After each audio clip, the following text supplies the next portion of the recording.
now. I'm sick and broken hearted, and I know what that song means now.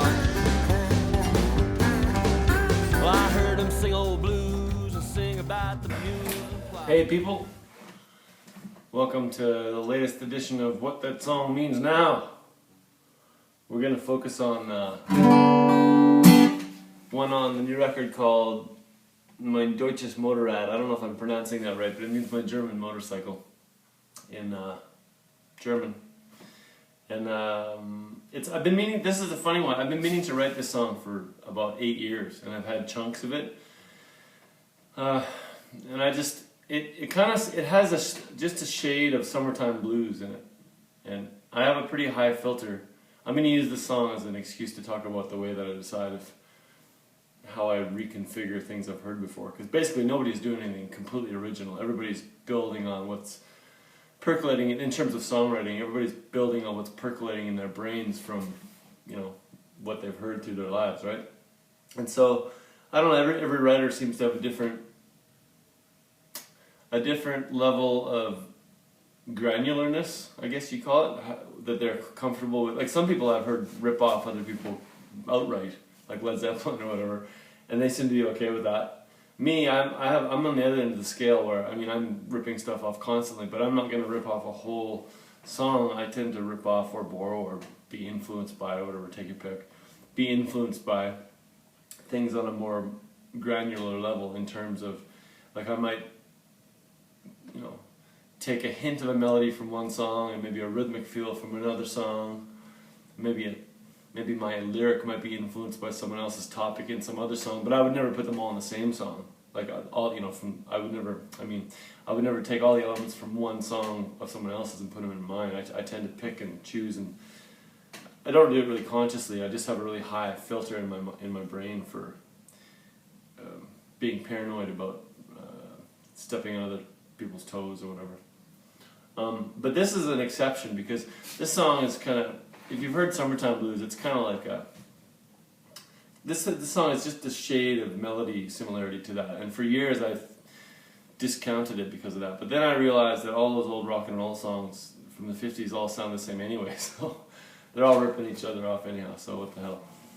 Anyway, and the song itself, it's got that rock and roll, like, I'm making 90 miles an hour on the German motorcycle.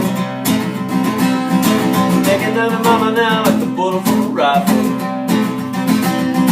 Making 90 miles an hour, got pulled over by a vice cop. I pay the ticket that they give me, then I fuck it on the sidewalk.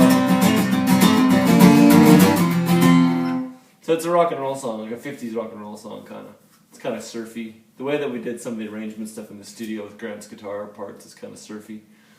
But anyway, yeah. So I decided I'd lower my bar just a little bit in this case, and be okay with releasing the song, even though it just sounded a little bit derivative. Because it's a fine line. Because sometimes the whole style is derivative. Like if you want to do blues song, every blues song in the universe has been, sounds like some other blues song. So you kind of have to pick your battles with that stuff. The song itself, lyrically, I've got three old BMW motorcycles, which are, there's a weird cult for BMW bikes. It's different than the car vibe. Like the BMW car vibe is more like a, yuppie vibe or whatever, but BMW motorcycles are like, they have a long storied tradition all the way back to World War I, and the people that are into BMW bikes are like this weird cult, and I'm part of it. And so I've got a 72 or 73 750 cc motorcycle, a BMW motorcycle. It's called a toaster tank because the gas tank has a big chrome plate on it. It looks like a toaster.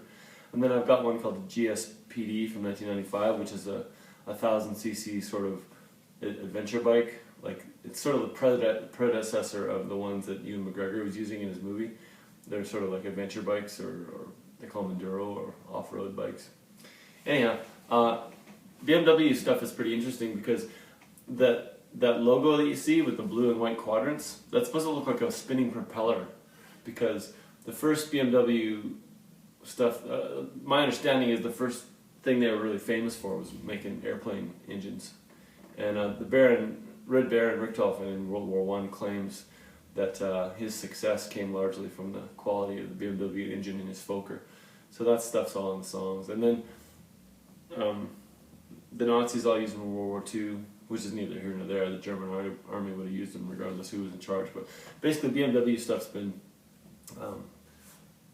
used in Germany forever and ever by the military. And it's engineered out the ass. It's like the most solid German engineered stuff you can imagine.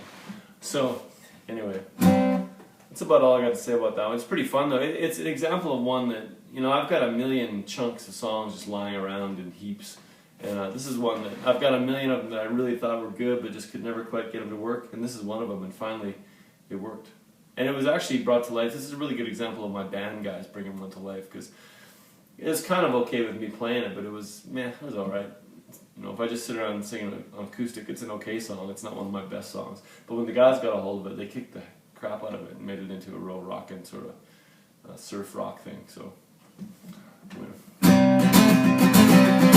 making 90 miles an hour and I drive it like a stolen. Making 90 miles an hour like a lieutenant pole. Girl, like the motor in a triple decker Fokker. Making 90 miles an hour and I drive it like a stolen. And get the record and check out Grant's baritone part. It's awesome. Well, our legs have both been shattered, and I know what that song means now. My sons have both been slaughtered, and I know what that song means now.